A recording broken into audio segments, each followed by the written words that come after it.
ఓం శ్రీ గణేశాయ నమః. ఓం శ్రీ సరస్వత్యై నమః. ఓం శ్రీ గురుభ్యో నమః. సమగ్ర శ్రీ గురు చరిత్ర 3వ అధ్యాయం ప్రారంభం. ఓం దత్తాయ నమః. ఈ 3వ అధ్యాయమునందు విష్ణుదత్తుని కథ, దత్త సంప్రదాయము, బ్రహ్మరాక్షసుని కృతజ్ఞత, దత్త దర్శనము, విష్ణుదత్తుని లోక కళ్యాణకర్తగా తీర్చిదిద్దుట, ఈ మొదలగునవి తెలుసుకుందాం. ఈ 2వ అధ్యాయమునందు వివరించిన విధంగా దత్తప్రభువు గిరినార్ పర్వతమందు తన తపోదీక్షను చాలించి సహ్యాద్రి పర్వత శ్రేణి యందున్న మేరుగిరిపై ఒక కుటీరము ఏర్పరచుకొని అచ్చట నుండి తన లోక కళ్యాణ కార్యమును మరియు భక్తోద్ధరణ కార్యమును కొనసాగించసాగాడు. ఆయనచే ఉద్ధరించబడిన భక్తులలో విష్ణుదత్తుడు, కార్తవీర్యార్జునుడు, అలర్కుడు, ఆయురాజు, యదువు, పరశురాముడు, ప్రహ్లాదుడు ముఖ్యమైన వారు కాగా అనేక మంది ప్రత్యక్షముగాను మరికొంతమంది పరోక్షముగాను ఉద్ధరింపబడినారు. ఈ అధ్యాయమునందు విష్ణుదత్తుడు ఏ విధముగా ఆకర్షింపబడి దత్తకృపకు పాత్రుడైనది, అందుకుగాను అనేక విధములైన పరీక్షలను ఎదుర్కొనవలసి వచ్చినది, అందున దత్త సంప్రదాయమందు పరీక్ష ఎందుకు అవసరమగును, ఆ పరీక్షల అంతరార్థము మరియు వాటి పర్యవసానము, ఒక పరీక్ష కన్నా మరొక పరీక్ష ఎందువలన మరింత కఠినముగా ఉండును వంటివి విశదపరిచిన గాని ఈ సంప్రదాయము యొక్క ప్రత్యేకత అర్థము కాదు. స్వామి స్మృతిమాత్ర ప్రసన్నుడు. ఆయన ఎంతటి సులభుడో అంతకంతా కఠినుడు కూడాను. వారి శిష్యులను, భక్తులను అనేక రీతుల పరీక్షించి వారు అట్టి పరీక్షలకు తట్టుకొని స్థిరముగా నిలిచిన గాని అనుగ్రహించరు. ఒక్కసారి దత్తప్రభు అనుగ్రహం పొందిన చాలు అణిమాది అష్టసిద్ధులు వశమగును. అట్టి వారికి ముక్తికాంత తప్పక లభించును. అంతటి అనుగ్రహము పొందిన భక్తులు, శిష్యులు తప్పక ముక్త సంగులై చరించగలరు.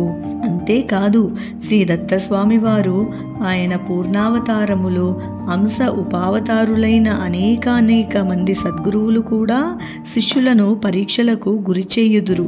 కడవరకు చెదరక తమ భక్తి విశ్వాసములను సడలనీయక తమ గురువుపై ఏకాగ్రత కలిగి గురుసేవ యందు నిమగ్నమగు వారు మాత్రమే వారి అనుగ్రహమునకు పాత్రులు కాగలరు. ఇచ్చట పరీక్ష శిష్యుని మరియు భక్తుని స్థాయిని బట్టి ఉండును. శ్రీ విష్ణుదత్తుడు ఒక శ్రోత్రియుడైన బ్రాహ్మణుడు, సదాచార సంపన్నుడు, అపరిగ్రహ వ్రత దీక్షాపరుడు, నిత్యతృప్తి కలిగినవాడు. ఆయన అర్ధాంగి కూడా ఆయనకు తగినదే. ఎట్టి ఆశలు లేక సూర్యుని ఛాయ విడనాడనట్లు ఆమె భర్తను అనుసరించి సేవించెడిది. ఈ అధ్యాయమునందు అట్టి విష్ణుదత్తుని చరిత్రను మనము దత్తానుగ్రహముతో తెలుసుకుని ప్రయత్నము చేసెదము.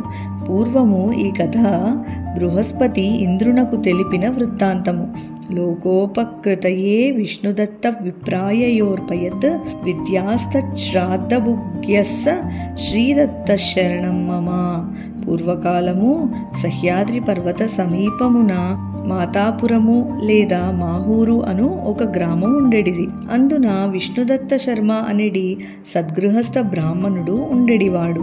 ఆయనకు సుశీల అనే సద్గుణవతి అయిన ధర్మపత్ని కలదు. విష్ణుదత్తుడు ఎంతో నిష్ట కలిగి తన దైనందిన అనుష్ఠానములను శ్రద్ధతో నిర్వహించెడివాడు.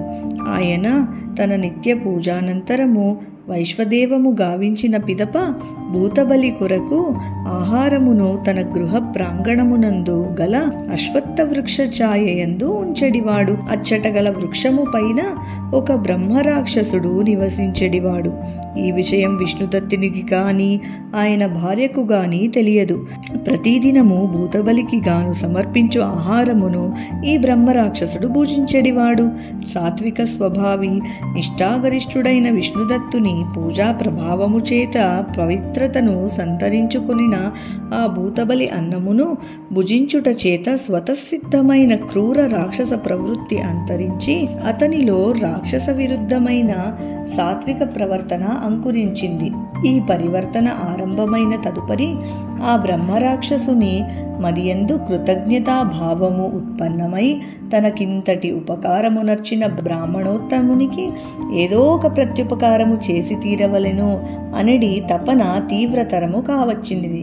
ఈ బ్రహ్మరాక్షసుడు తనలో తాను మదనపడి చివరిగా తాను బ్రహ్మరాక్షసుడగుట వలన తన వద్ద కూడా మానవాతీత శక్తులున్నాయని, వాటి ద్వారా తాను తప్పక ఈ బ్రాహ్మణుని కోర్కె తీర్చగలను అని నిశ్చయించుకొనినాడు. ఈ విధమైన మానసిక తర్జన భర్జనల తదుపరి ఒకనాడు విష్ణుదత్తుడు యథాప్రకారం తన నిత్య అనుష్ఠానమందు భాగంగా భూతబలి ఉంచిన పిదప ఓ విప్రశ్రేష్ఠుడా విష్ణుదత్త అనే పిలుపు వినబడింది. కానీ ఆ పిలుపునిచ్చిన ఆకారం మాత్రం గోచరం కాలేదు.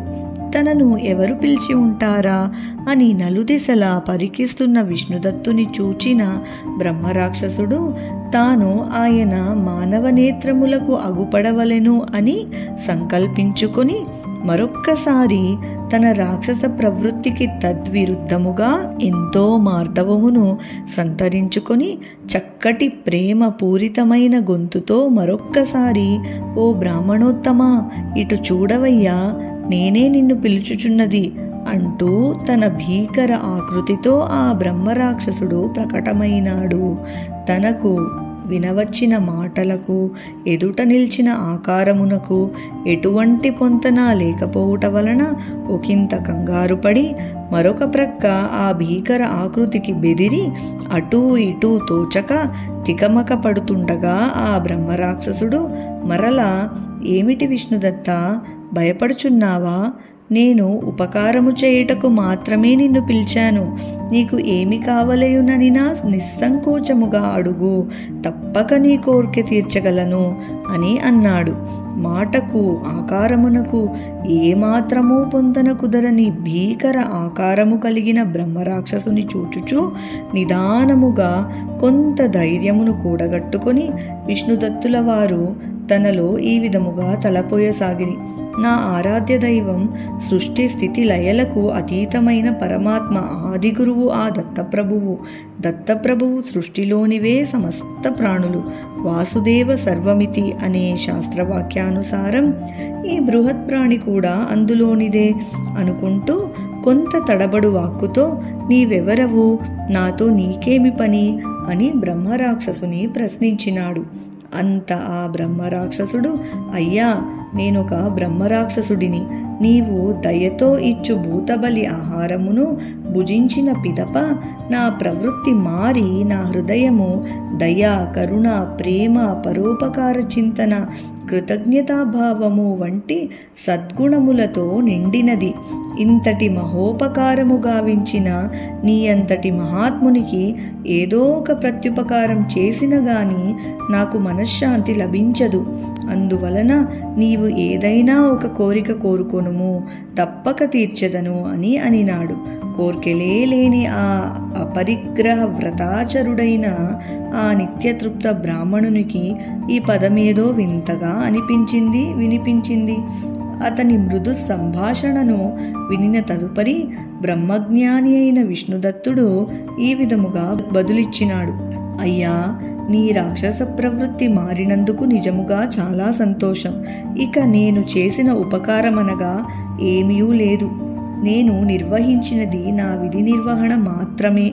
నా ధర్మపాలనలో భాగంగా భూతబలి నివేదించుట ఒక ప్రక్రియ. సమస్త భూతగణమందు నీవునూ ఒకడవు. ఆ ఆహారమందు నీకునూ పాలున్నది. అందువలన నేను నీకు ఎట్టి సహాయమును చేసి ఉండలేదు. కావున నీవు నాకు ఏ విధమైన వరమును ఇవ్వనవసరం లేదు. నీవు నీ ప్రదేశమునకు పోయి సద్గతి పొందుటకు సద్గురువుని స్మరింపుము అని దీవించి తన దారిన తాను వెళ్ళసాగెను. కానీ ఆ బ్రహ్మరాక్షసుడు, మహాత్మా, మీరు ఈ విధముగా ఆదేశించుట మీ మంచితనమే. కానీ ఏదైనా ఒక కోరిక కోరి నన్ను రుణ విముక్తుని గావించవలసినది అని ప్రార్థించినాడు. కోర్కెలంటే తెలియని అమాయక బ్రాహ్మణుడు ఎంత కాదని చెప్పినను మరీ బలవంతము చేయగా ఇంటిలోనికి వెళ్ళి తన ధర్మపత్నికి ఈ విషయమంతటినీ వివరించి సలహా కోరినాడు. ఇక ఆయన ధర్మపత్ని సుశీలమ్మ ఏ విధమైన సలహా ఇచ్చినది, విష్ణుదత్తుల వారు సుశీలమ్మ కలిసి ఎటువంటి కోరిక కోరినారో మనం వచ్చే సంచికలో తెలుసుకుందాం. శ్రీ సచ్చిదానంద సద్గురు విఠలానంద సరస్వతి మహారాజ్కి జై. జై గురుదేవ దత్త.